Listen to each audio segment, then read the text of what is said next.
Hello guys. तो अब Fang लिन लिन का एक कस्टमर बन चुका होता है। वो क्लाइंट बनता है और उससे अपने ऑफिस की डिजाइनिंग कराना चाहता था। वो उसे एक ऑफिशियल लंच मीटिंग पर लेकर जाता है और वो दोनों अपनी प्रोफेशनल लाइफ को भी बड़े अच्छे से एंजॉय करते हैं। जबकि उधर टिंग ने भी डॉन के लिए एक सरप्राइज रेडी किया हुआ था। वो उसकी आंखों पर पट्टी बांधकर उसे अपने साथ लेकर जाती है और कहती है कि तुमने एक दिन मुझे सरप्राइज किया था, अब मैं तुम्हें करना चाहती हूँ। उसने उन दोनों के लिए एक अपार्टमेंट को सजाया हुआ था। वो वहाँ पर बहुत सुंदर लग रही होती है। डॉन पहले जितना इंट्रोवर्ट और रोमांस के मामले में शाय हुआ करता था, अब टिंग ने उसे बहुत कुछ सिखाया हुआ था और वो काफी एक्सप्रेसिव हो जाता है। जबकि उधर नेक्स्ट डे जब लिन लिन ऑफिस में आती है तो उसे एक बात पता चलती है कि वेन ताओ ने उन्हीं की एजेंसी के साथ एक परमानेंट मॉडल बनने का भी फैसला किया है। ये बात सुनकर वो काफी परेशान हो जाती है क्योंकि उसे लगता था कि उसके टेनिस कैरियर के लिए भी बिल्कुल अच्छा है, क्योंकि इस तरह से उसे ट्रेनिंग का टाइम नहीं मिलेगा। अब लिन लिन को उसकी इतनी फिक्र हो रही थी कि वो वेन ताओ से मिलने के लिए चली जाती है और उसे ये सारा कुछ समझाने की कोशिश करती है। जबकि उधर फैंग ने लिन को सरप्राइज देने के लिए एक बिजनेस मीटिंग पर एक एक्वेरियम में बुलाया, क्योंकि उसके ऑफिस का स्टाइल भी कुछ इसी तरह का होने वाला था, लेकिन असल में वो उसे सरप्राइज देना चाहता था। तो अब बॉस शियाओ लिन को बताता ही नहीं बल्कि उसकी जगह खुद ऑफिशियल मीटिंग अटेंड करने पहुंच जाता है। अब फैंग का सारा प्लान रुइन हो गया था क्योंकि वहाँ पर कुछ डाइवर्स आते हैं और उन्होंने विल यू मैरी मी का बैनर उठाया हुआ था। ये सरप्राइज तो लिन लिन के लिए था, लेकिन शियाओ ये देखकर फैंग से कहता है कि तुम उसका कैरियर तबाह कर दोगे ऐसी हरकतें करके। अभी तो उसने अपनी प्रोफेशनल लाइफ स्टार्ट की है, अगर उसने जल्दी शादी कर ली तो ये उसके लिए अच्छा नहीं होगा। उधर लिन जब ऑफिस में आती है तो उसे जूली के थ्रू ये सारा कुछ पता चल जाता है, क्योंकि जूली को बाकी फ्रेंड्स ने बताया था कि फैंग आज उसको प्रपोज करने वाला है शादी के लिए। अब लिन को लगता था कि इसका पिछला सरप्राइज तो बेकार गया है, तो अब ये किसी न किसी शक्ल में मुझे जरूर प्रपोज करेगा, लेकिन उसे कहीं भी कुछ ऐसा नजर नहीं आ रहा था। वो उसे डिनर पर भी लेकर जाता है, लेकिन वहाँ पे भी उसने कोई टेबल बुक नहीं कराई हुई थी। एक्चुअली फैंग ने अपने फ्रेंड से कहकर अपना घर डेकोरेट कराया था और उसका इरादा था कि वो वापस फ्लैट पर पहुंचकर उसे प्रपोज करेगा।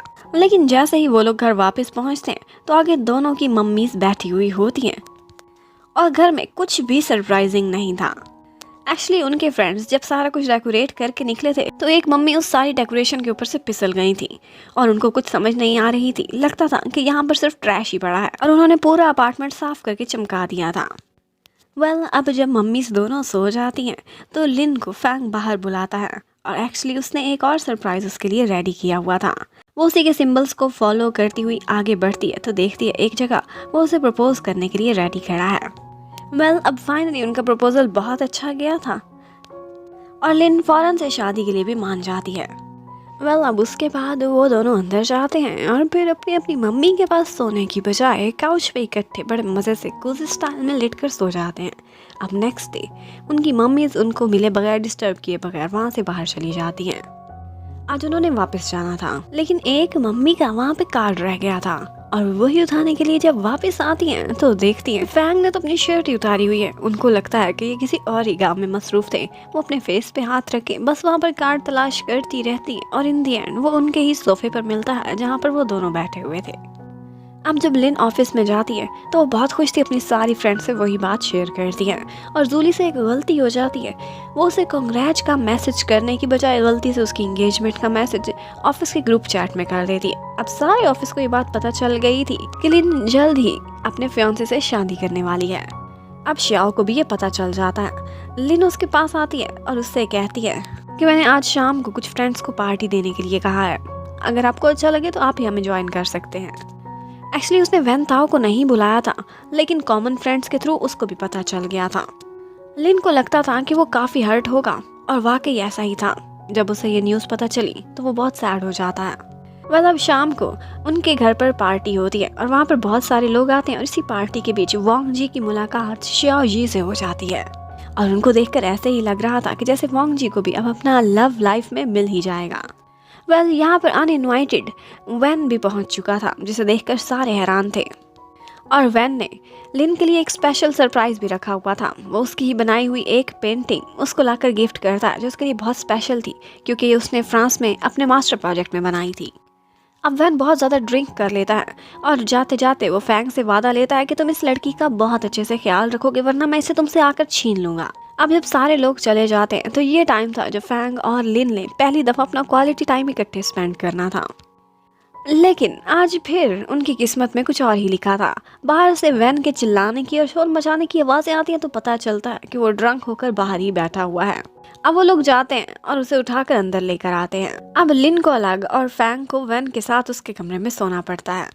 लेकिन नेक्स्ट मॉर्निंग ही वैन लिन से मिले बगैर फैंग को ही अलविदा कहता हुआ उनकी लाइफ से चला जाता है। वेल, अब नेक्स्ट डे दिखाते हैं कि फैंग लिन का इंतजार कर रहा होता है, लेकिन उसे इमरजेंसी एक बिजनेस मीटिंग पर एक दूसरे शहर में जाना पड़ता है। वो फ्लाइट पकड़ती है। जब वहां जाती है तो उसकी कंपनी ने जो उसके लिए कमरा अरेंज किया था उसे बिल्कुल भी एप्रोप्रिएट नहीं लग रहा था। लेकिन सरप्राइज ये था कि ये फैंग की तरफ से उसके लिए एक सरप्राइज था। और अब फाइनली इतने सालों बाद वो दोनों इकट्ठे एक रोमांटिक नाइट स्पेंड करते हैं। मतलब थोड़े दिनों बाद फैंग लिन से कहता है कि मेरी एक कजन है छोटी सी, उसको बार्बी वेडिंग ड्रेसेस बहुत पसंद है, क्या तुम मेरे साथ जाकर एक दिन कोई ड्रेस अच्छा सा चूज करोगी उसके लिए। तो अब लिन उसके साथ शॉपिंग पर जाती है और एक ड्रेस चूज कर लेती है। लेकिन एक्चुअली फैंग का इरादा कुछ और लग रहा था। शायद वो लिन को ही ये सरप्राइज देना चाहता था। लेकिन थोड़े दिनों बाद ही लिन को फैंग पर शक होने लगता है। वो ऑफिस से लेट वापस आता था और जब आया था एक दिन तो उसके कोट पर एक पर्पल कलर का लंबा सा बाल भी था। वो जाकर उसके सारी रसीद वगैरह की तलाशी लेती है और इन दी एंड उसे एक दफा तो तसल्ली हो गई थी कि जैसे मैं सिर्फ वहम कर रही हूँ। लेकिन उधर रूटिंग वो आती है आज लिन से मिलने के लिए और उसे बताती है कि मैंने काफी दिनों से देखा है डॉन मेरे साथ चीट कर रहा है। वो मुझे झूठ बोलता है और खुद अपनी नर्सरी पर होता ही नहीं बल्कि कहीं और चला जाता है। उससे भी उसकी रसीद के थ्रू एक बात पता चली थी कि वो अक्सर एक कैफे पर जाता है।